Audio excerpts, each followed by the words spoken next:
అబ్రహాము చేసిన తప్పు బయటపడినప్పుడు అవమానంతో నిండిపోయాడు. తిన్నగా దేవుని దగ్గరకు వచ్చి క్షమాపణ కోరాడు. యోనా పాపము బయటపడినప్పుడు అవమానంతో నిండిపోయాడు. తిన్నగా దేవుని దగ్గరకు వచ్చి చేప కడుపులో క్షమాపణ కోరాడు. నా మనుషుడు నువ్వే అని చెప్పినప్పుడు దావీదు యొక్క ముఖము అవమానంతో నిండిపోయింది. వెంటనే మోకాల మీద పడి తప్పు చేశాను పశ్చాత్తాపడ్డాడు.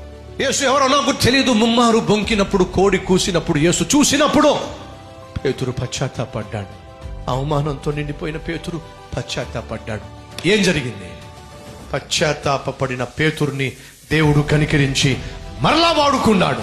పశ్చాత్తాపడినటువంటి యోనాను దేవుడు కనికరించి మరలా వాడుకున్నాడు. పశ్చాత్తాపడినటువంటి దావీదును దేవుడు కనికరించి సింహాసనాన్ని కొనసాగించాడు. పశ్చాత్తాపడినటువంటి అబ్రహామును, ఇస్సాకును దేవుడు కనికరించి విశ్వాస యాత్రలో, విశ్వాస బాటలో ముందుకు సాగే సెకండ్ ఛాన్స్ దేవుడు వారికి ఇచ్చాడు.